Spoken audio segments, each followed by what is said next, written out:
And Boston calls time here. One thing you can say about Boston, Grant, they know how to put a team together. Yeah, the Celtics' consistency of winning is just impressive, both now and throughout their entire history. They are really the gold standard in this league, and it's mostly because of great draft picks and great trades.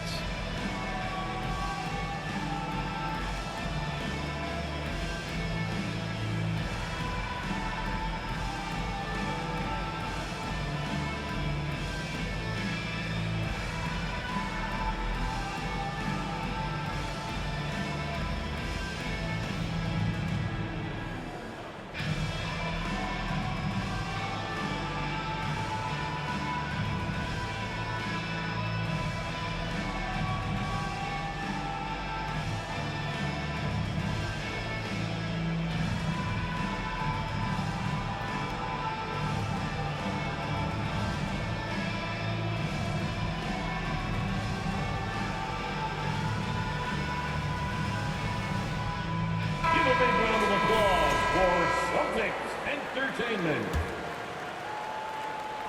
And just under 2.5 minutes elapsed here in the first. On the wing, Tatum. They still need this. Again, the miss by Boston. Just brutal. I mean, 5 straight misses to begin the game. And it's Koloko missing. Here's White. Rejected by James. And they're able to recover. There's Tatum with the 3. Knocks it down from distance. Jason Tatum has built such consistency from beyond the arc. Doesn't matter if there's a contest or not. Here's Davis. And Davis slams it home. Nice one-handed jam. Simple and effective, B.A. Hey, with the lead, I'm surprised he didn't come up with something a little more creative. Hey, the struggle is real. He hasn't found much success with his offense today. There's Tatum with the 3. Rebound, Anthony Davis. Boy, with his shot not falling right now, it might be time to look in a different direction. See if you can get your teammates started. Just taking it right to the rim, and no one was there to greet him. And I think defensively, that is not the way you want to start. Giving up high percentage looks, that doesn't typically end well. Only 2 of 8 to start this game. We'll see if that bucket gets him going. And guys, the way this defense is getting manhandled down low, you have to wonder if they're at 100% right now. LeBron James. And guys, let's get your take on the scoring breakdown for Los Angeles. They've done a great job facilitating shooters. Their early game has seen a lot of hot passes and has kept the defense guessing as well. I think the other thing they've done a great job of is making their presence felt inside, converting tons of paint opportunities. Horford can't hit. Well, if the defense gives him that shot next time, they could get burned. I think he's just a little bit out of rhythm.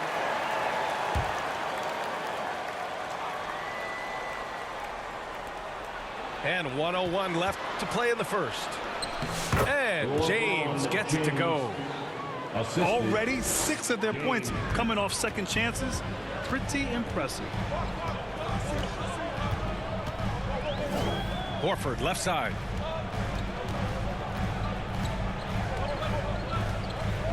Over James. Horford can't hit. I love how they've attacked the boards here in the first quarter. It's James with the drive. And that one's good. Koloko.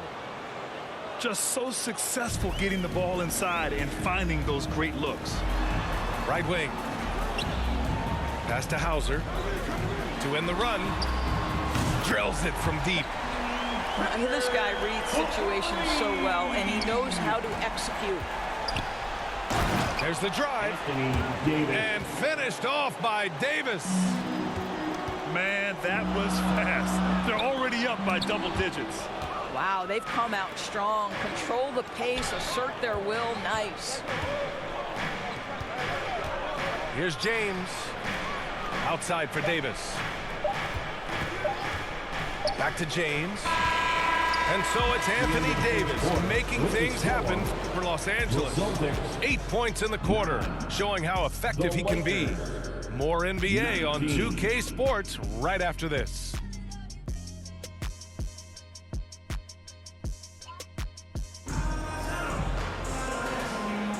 We welcome you back to second quarter action. Plenty of basketball left to play, but this one has been one-sided so far. What do you guys think about Los Angeles here in this one? Well, they came out with a physical presence and made rebounding a priority. I think it's why they hold the lead here early, because they're controlling the flow of the game with those second chance opportunities. Celtics trail by 12. Grant, how about that in-season tournament win for the Lakers in 2024? Yeah, honestly, it just makes sense that the first of those trophies would land with a historic franchise like the Lakers. 6 on the shot clock. That one goes in. Holiday's got his first 2 points. Yeah, because of his frame, Holiday can do some of his best work on the interior. Gives us a chance to catch up with Allie LaForce. Hey, Brian, a key concept preached by Celtics head coach Joe Mazzulla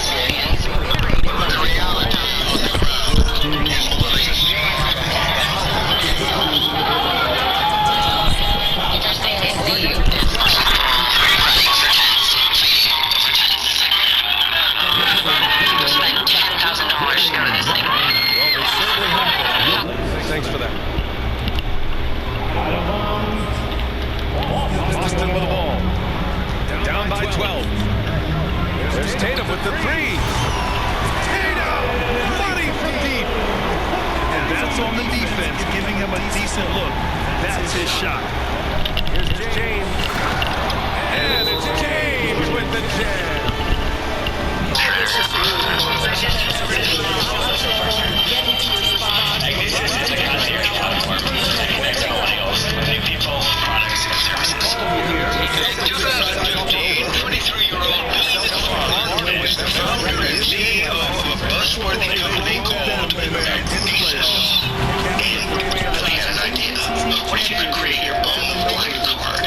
McFarland and his friends think the American Express is the ultimate status symbol, but they don't make enough money to qualify. So McFarland finds a vendor in China and decides to create his own. He is millionaire, adequate yield to his French. Yeah, this is the black card. But the Magnesis black card isn't a real credit card. McFarland's company simply takes the magnetic strip from a user's ordinary credit card and duplicates it into one actual credit card. Easier to use every day. Being kind of my mind's for champion for the vacant TV background.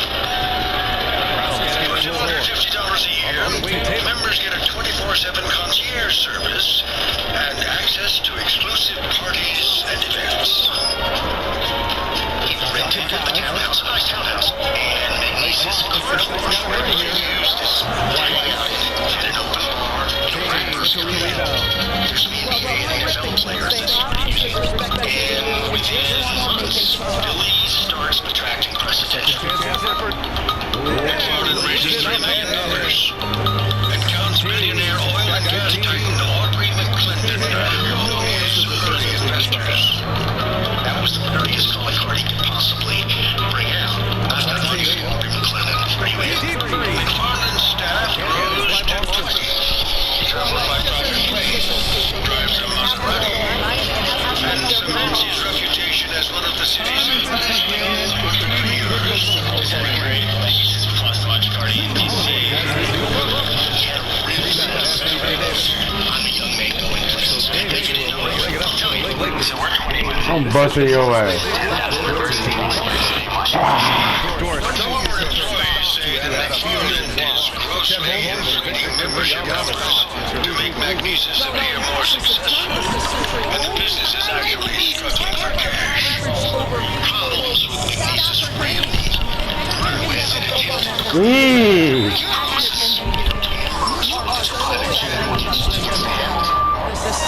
McFarland sells tickets to hit Broadway shows and to A-list concerts like Beyonce, Adele, and Kanye West. But McFarland doesn't actually have access. He's just taking the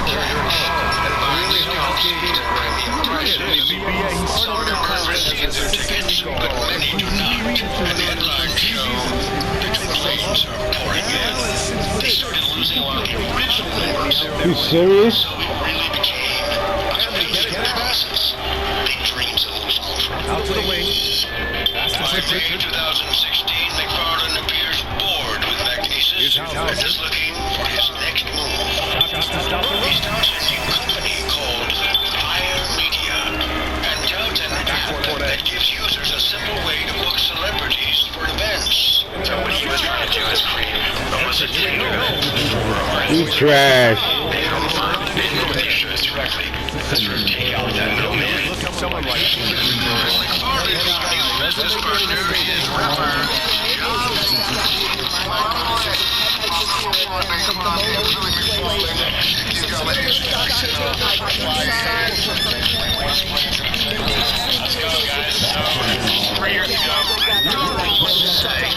It was no longer the peak of his career.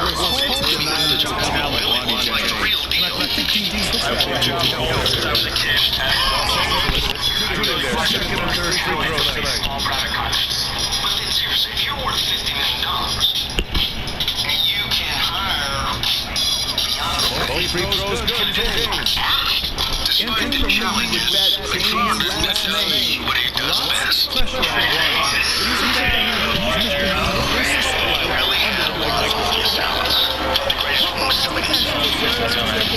investors line up. No one will take money from anybody else looking for the next big thing. Marketing executive Corona Jane sees promise in the young McFarland. Jane is married to a high-profile hedge fund manager and is a savvy investor herself. She reportedly puts together a $4 million loan to help grow Fire Media, and McFarland is off and running. He sets up headquarters in a swinging new office space in Tribeca with a team of engineers and designers building the app. McFarland is looking for ways to promote it.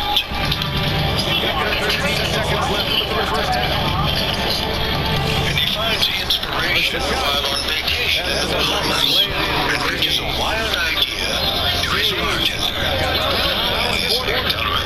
Let me ask you a question. What do you think?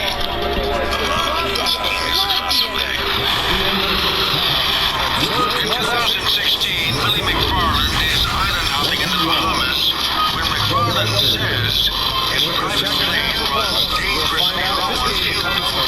McFarland makes a pit stop on Norman's Key. In the 1970s, the Key served as a cocaine smuggling hub for Carlos Lader, an associate of Pablo Escobar.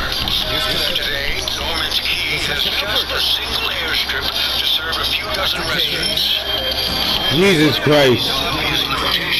You're trash. Sees this tiny island as the perfect spot to stage a huge music festival as a way to promote his new celebrity booking app. Is a festival. You'll be spending a lot of cash. Just get it. Delroy Jackson is a bartender on the island. He's like, I'll see if he's going to get with the government.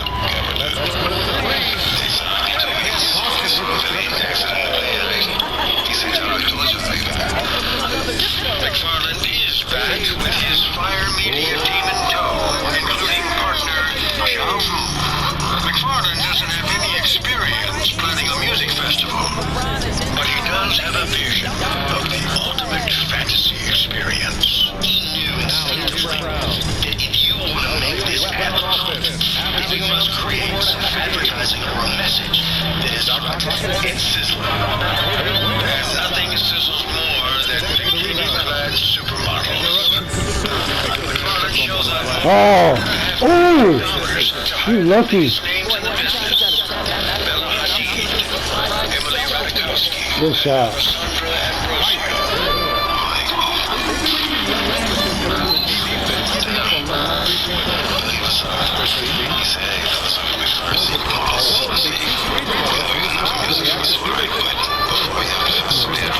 Ambrosio. Tuning there. Shots at the foul. The money seemed to flow pretty freely. We spent close to $40,000 on yacht. He wanted me to photograph him on a jet ski. And he says, like, day you were ready to go film me and swimming with the sharks. Like, were we there for the marketing video? Were we there to, like, hang out and just have fun?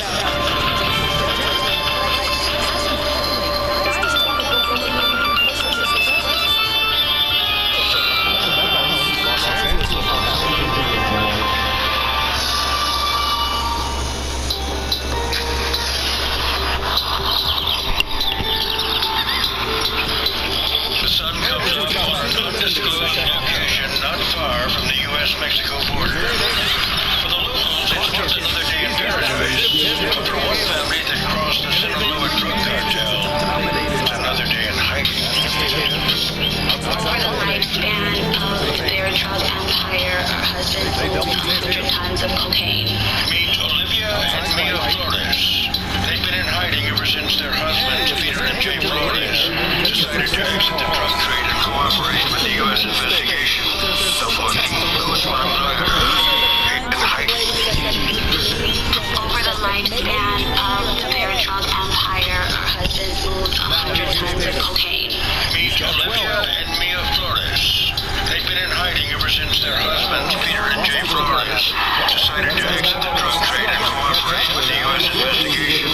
The fucking Louis Von Lawyer, a.k.a. Chapo was a very serious man.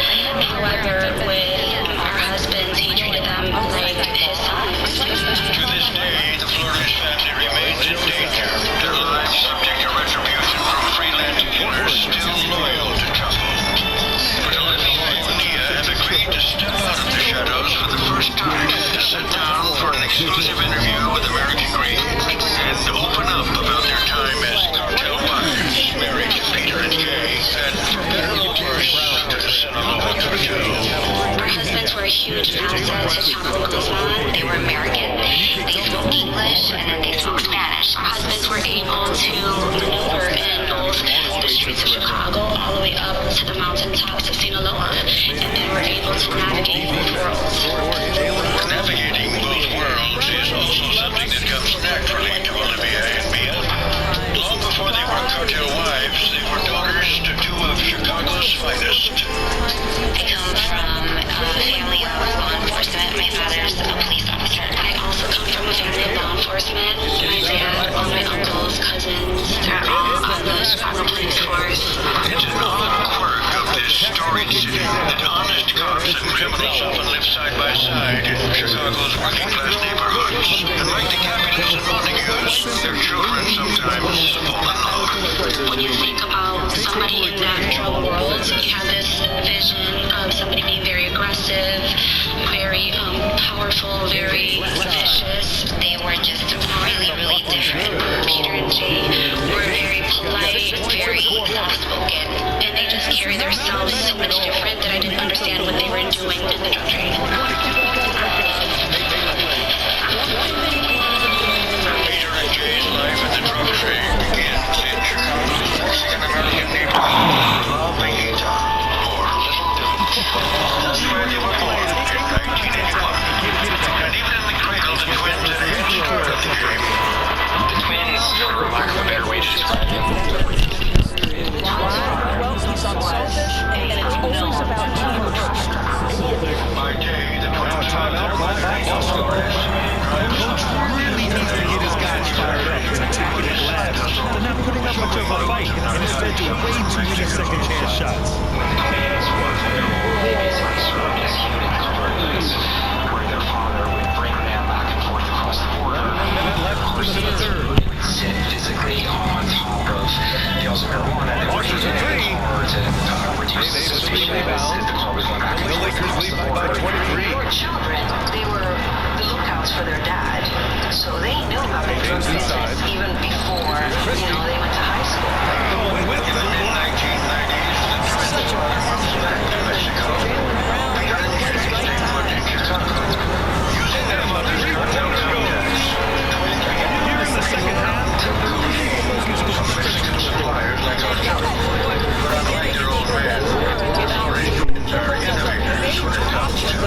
Unlike previous generations, the Twins begin to break down, dividing lines in one of America's most segregated cities, doing wholesale business with an emerging market of like-minded buyers.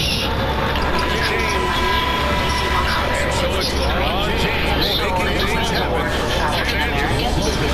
27-11. He's had it his way. As opposed to just Mexican gangs. So they expanded because the Twins were not about territory. Very They good were about performances from these teams today. and They get everybody going in quarter understood number the 4. language of money. They weren't even adults before they were millionaires. As the Twins' customer base grows, so does their need for cocaine. They're now buying upwards of 10,000 kilos a month, and 2,000 miles away, the supplier is starting to take Rebound, notice. Anthony Davis. And it's out of bounds. Davis.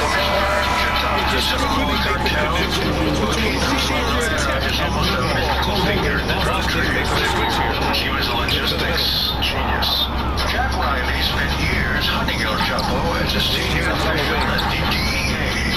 His ability to haul goods across the border to line The officials saw contact while he was going up. El Chapo first pops up on the radar in 1993. Discovery of his drug cargo running underneath the U.S. Mexico border. The fact of the matter is, this border that you see here this morning is under siege by drug traffickers. And at this point, significant ties to the Joaquin Guzman organization have been established. These crazy ideas that end up working for him. Chapo's game-changing innovation to run the gamut from fully engineered tunnels underneath the border to homemade submarines that ferry drugs through the Pacific. It's insane. It's something I've never seen before. And he's seen as untouchable. Thanks in part to his daring escape from a Mexico prison in 2001. What he did was he bribed somebody in the laundry unit to smuggle him out in a laundry car. Once again, By 2004, he's sought to traffic nearly $3 billion worth of narcotics around the globe. Still, he wants more access to U.S. markets, more money, and in the Twins, he sees kindred spirits. He was an innovator himself, and he recognized that they were smart, that they were really understanding, just like It was effectively a no-brainer business decision to bring them directly at the border. They basically were granted access to the major dosage of the cartel. They received the most favorable pricing structure that the cartel was willing to offer. And so from that point on, they became the largest distribution points in the United States for the Sinaloa cartel. With his new Chicago connection, El Chapo tapped the assets that originally put the city on the map. An ideal location. And the race decided where to go with it. Chicago was really trying so hard. It's in the middle of the country. The rails, the interstates. I mean, that's why many Fortune 500 companies are located in Chicago. Outside of Mexico, Chicago probably ranks the largest Mexican national population. So there's tens of thousands of hard-working Mexicans in Chicago. El Chapo can hide his organization amongst them. His organization was well entrenched, and there's 100,000 documented street gang members in Chicago.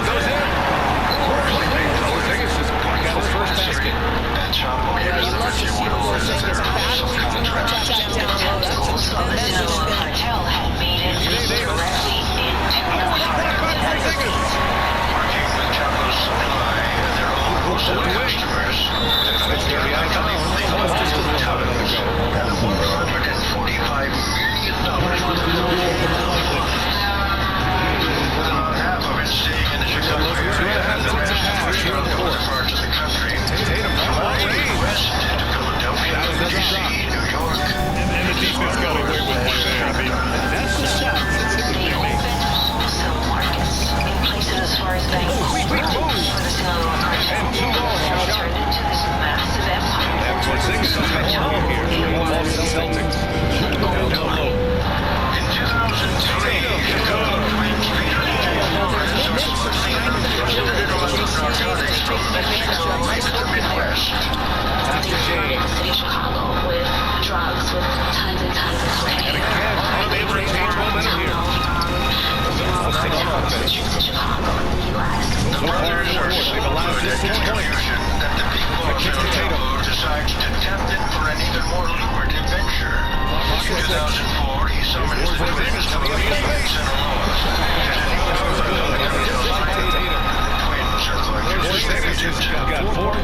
Patriots were becoming more influenced in the United States. And This was never really in question. They came out with purpose to just overwhelm the opposition. dramatically higher than the profit margins. They were the more accurate club. And in the end, that made a difference, Graham. The NBA, you have to love their strategy. And even more, love the execution. And they add to the win column. They're 19th victory this year. If we could have started the series off with the double, they show tonight they take this team seriously, and the next two matchups between these two. In the summer of 2015, And what a huge performance it was. legendary hip-hop group, the Wu-Tang Clan, was in the midst of the controversy of private sale of drugs upon a time and More singing. this won't be announced illegal. We're still going to come up short. More specifically, one singular member. Given that fact, there's one thing the Wu-Tang Clan could have anticipated. Tatum with the three. Pass to Brown. Kick to Tatum. Still by Davis. Is what I would say if we were a big wireless company making an expensive holiday anniversary event.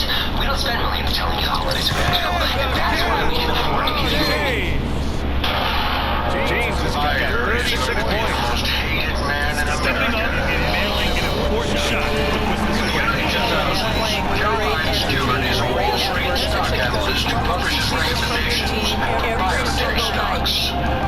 And one morning, after advising against a stock Shkreli is high on, she says he ambushes her with an unsolicited Can't get it to fall. So we see the Lakers taking the W here. This one wasn't even close. The hometown crowd was waiting for the issue with a particular stock.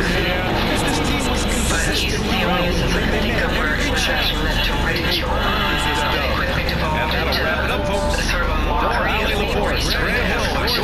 Obviously meant to just make me feel stupid. But years later, they meet again when Shkreli is running a hedge fund of his own. And this time, things are